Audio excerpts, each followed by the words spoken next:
So welcome again to beingalandlord.com's first free video, Show Me the Money.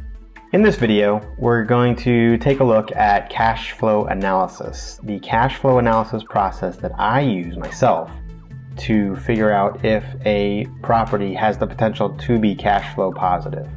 So we're going to dive into some of the expenses and income items that you should be looking at to figure out if your potential property will be cash flow positive, or maybe if you should walk away from the whole idea. At the end of the video, you will be able to make an informed decision on whether or not you should move forward with the potential rental property you have in mind, or if maybe you should walk away and sell it or find a different property. We'll review the typical expenses that you may incur with the property. We'll also take a look at the typical income opportunities you may have with the property. Reviewing these things and doing a simple calculation will help you to make an educated decision on the property and on your landlord situation. In order to organize your income and expenses for your property's cash flow analysis, it's going to be really helpful to use a spreadsheet. So therefore, I have created a template spreadsheet for you to download and use for free. Take a moment, follow the link on the beingalandlord.com site where you found this video. Right underneath this video will be the link to the spreadsheet template that I created to do your cash flow analysis. Download it and go to File. After you open it, go to File, Save, and save it to your computer so that you can modify it and put in your own numbers. Go ahead, take a moment now to download the spreadsheet so you can follow along with this video. On the spreadsheet, you can fill out your income and expenses, and the formulas in the spreadsheet will automatically calculate the cash flow results for you. Let's take a look at the spreadsheet now. So first, go to the page that you found this video on, click the link for the spreadsheet. This will open the spreadsheet. Click Save. Once you have the spreadsheet opened, click Save and save the spreadsheet to your computer. It's virus-free, so no worries there. So now that we have the spreadsheet open, the first section of the cash flow spreadsheet allows you to put some property information in, like a name you may want to give the property, the address of the property, and the type of property that it is, like a condo, a single family, or maybe a beach rental you have. The next section of the spreadsheet is where you fill in your mortgage information on the property, how much the property costs, your down payment on the property, your interest rate, and the length of your mortgage. So just remember, any cell in this spreadsheet that is yellow is a formula. These formulas will automatically calculate things for you, like mortgage amount and yearly mortgage payment. You can see that in this section here. The next section of the spreadsheet is where you type in your potential income for the property. Things like the rental income and any other income you might be able to charge extra for, like a parking space, garage, or maybe storage. We'll go into more examples of income later in this video. The next section of the spreadsheet is where you input your expenses for the property. Any type of expenses besides the mortgage. We'll figure the mortgage into the equation later. Things like taxes, insurance, and maintenance costs, for example, will go here. We will also talk more about different expenses later in this video. The last section of the spreadsheet automatically calculates the cash flow. The first cell is the net operating income. This formula takes the income that you input from above and subtracts the expenses to get the net operating income. So basically, this is your income minus your expenses besides the mortgage. The next cell shows you yearly mortgage payments. This comes from the above section in this spreadsheet also. The final cell calculates the cash flow. This formula takes the net operating income and subtracts the yearly mortgage payments to show you the true cash flow that this property potentially has. I hope this spreadsheet is very helpful for you. I would love to read your comments on it, so please leave comments on the beingalandlord.com page where you found this video. Next, let's talk about the different expenses and income you might want to put into this cash flow spreadsheet. So, what kind of expenses should you think about before becoming a landlord on a property? Well, some of the expenses will depend on what kind of property you're thinking of renting out. Do you have a condo or a townhouse you're thinking of renting out? Many of those types of properties have association fees every month. This pays for ground maintenance, snow removal, pool maintenance, and things like that. Or maybe you have a single or multifamily standalone house.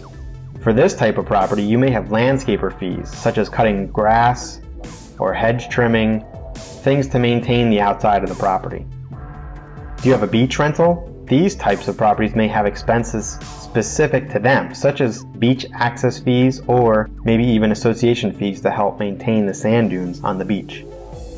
I rent out a townhouse, so I get hit with association fees for this property every month. This is a few $100s that I will always have to pay every month no matter what. The bad thing is, I can never get rid of these fees. It gets higher almost every year. It's not like my mortgage where I can pay it off and get rid of it.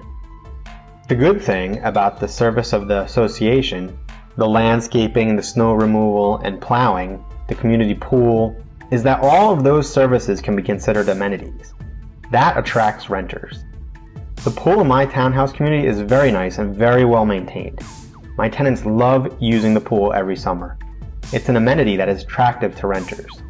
They also have a clubhouse that can be reserved for meetings and parties if the tenant wants. Again, another amenity that is paid for through the association fee. The good thing about a single or multi-family standalone house is that you don't have to worry about an association fee. You do have to worry about who is going to mow the grass and remove the snow from the driveway and sidewalk.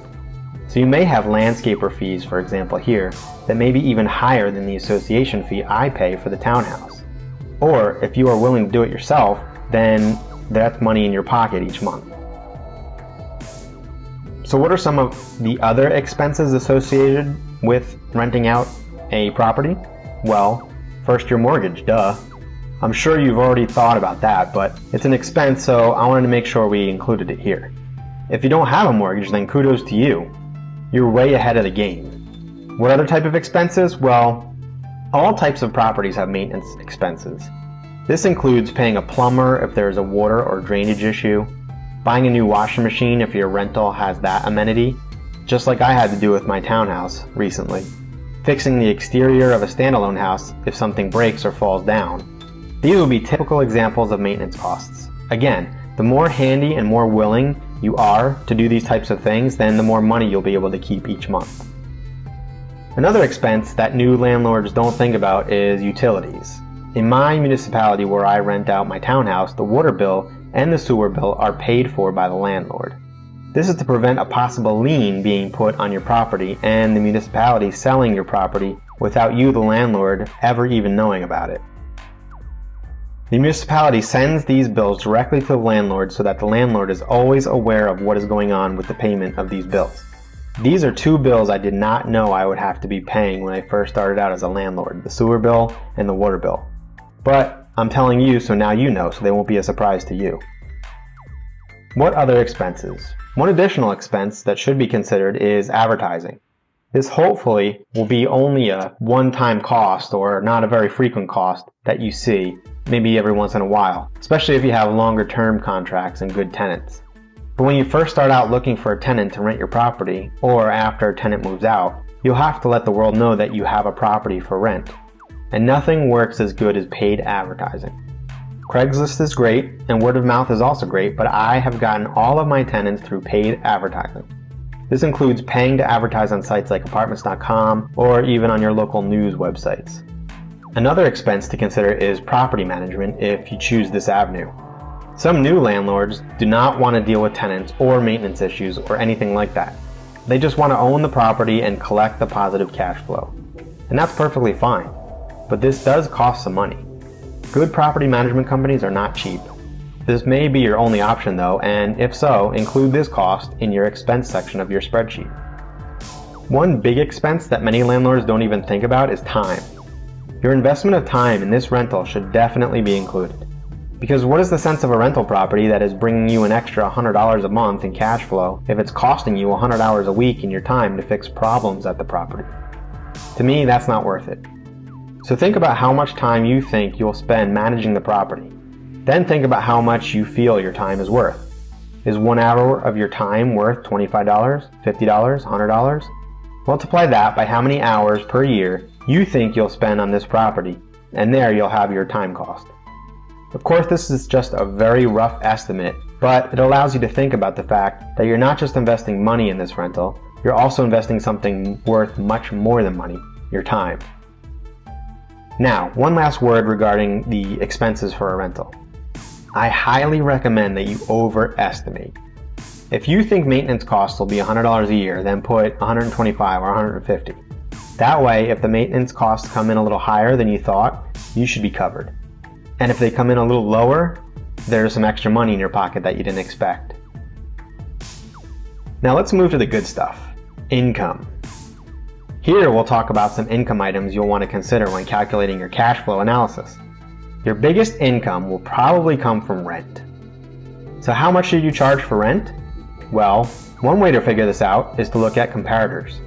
Comparator properties are properties in the same area as your property that have similar layout and similar amenities, like same number of bedrooms, same number of baths, a garage or no garage, pool, things like that. What are comparator rents going for? Does it make sense for you to charge the same amount? Would this cover your expenses? Good thing you already figured out your expenses. One place to find comparators is in websites like apartments.com, or grab one of those free apartment guides, magazines in your local grocery store. Overall, use your gut when setting your rent price. Would you pay that much to live there? Does it make sense to charge that much? Is what you're charging too little? Do you think people are willing to pay more?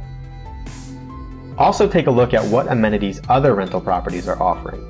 This is your competition, and you have to stay competitive without causing yourself to have a negative cash flow. Make sure you keep track of the amenities your competition is offering. Let's now talk about a few more areas of income that new landlords often don't think about. You may not necessarily be able to put these on your cash flow analysis, but they're still positives over time. The first one is appreciation of your property. More than likely, you own your property. Having someone else pay the mortgage on that property is fantastic. Even better, most properties appreciate in value over time. In the past, I've heard that the standard appreciation rate was about 5% per year for properties. Of course, the type of property, the condition of the property, the neighborhood, and the geography all factor into the actual appreciation rate. But having someone else pay your mortgage and having your resale value go up each year is doubly fantastic. Another positive that new landlords overlook is equity. Having someone else pay your mortgage, including the principal on that mortgage, builds equity in your property. This means you outright own a bigger portion of your property the more the principal of your mortgage gets paid off. That means that the bank owns less of the property if you have a mortgage. As long as prices stay the same or get better, you can then use this equity to borrow money. You can then use this borrowed money towards another rental property if you wanted to grow your real estate empire even bigger. You're basically using the equity you're building in your property as leverage to increase your financial well-being. Another ka-ching is tax benefits. There are tax benefits to owning and renting your property. My accountant, of course, is the bigger expert here in this department, but I know one tax benefit is being able to write off the depreciation of your property over 27 years. The U.S. government will allow you to lower your reported income based on the depreciation of your rental property. A lower income, of course, means lower taxes you have to pay, or more money back in a tax refund. Of course, there are a few factors involved here to figure this one out, so contact an accountant to get the specifics. Nonetheless, this is still a big positive for you as the landlord. Last thing that we will talk about here is credit. Renting out a property is a great way to build credit. It shows the credit agencies that you're responsible and you can pay off a debt with no problem. So building your credit is another positive of becoming a landlord. So now we have all the inputs to our cash flow analysis. We can now get a ballpark cash flow picture. I highly encourage you to go back to the spreadsheet and fill in all of your income and expenses as well as the mortgage information. Then, take a look at the cash flow cell at the bottom of the spreadsheet. Does it have a positive number there? That means it's cash flow positive. Great! If the number at the bottom is negative, don't worry just yet. Think about the property. Are there any other ways you can think of to make the property cash flow positive? Can you make the rent higher? Can you reduce the mortgage either by refinancing to a lower rate or borrowing less money? Can you reduce the maintenance costs if you do more things yourself? Go over all your angles. Either way, you should now have all the information to make a go or no-go decision. Based on your cash flow analysis, if your cash flow is positive, then go for it. If that number is high enough for you and it makes sense, then you are well on your way to becoming a landlord.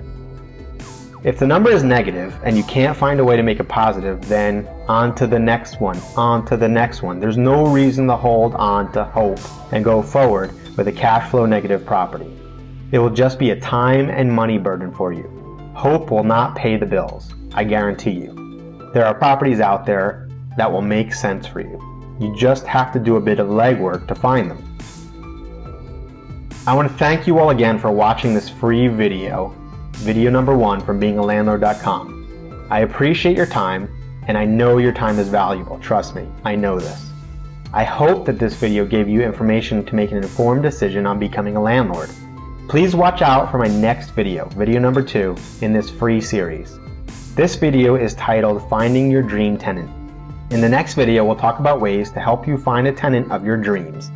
A tenant that pays on time, is a pleasure to deal with, and maybe even leaves your property looking better than when you started to rent it out to them in the first place. It can happen, trust me, it's happened to me. So join me in the next video. Until then, thanks again for watching, and I'll see you in the next video.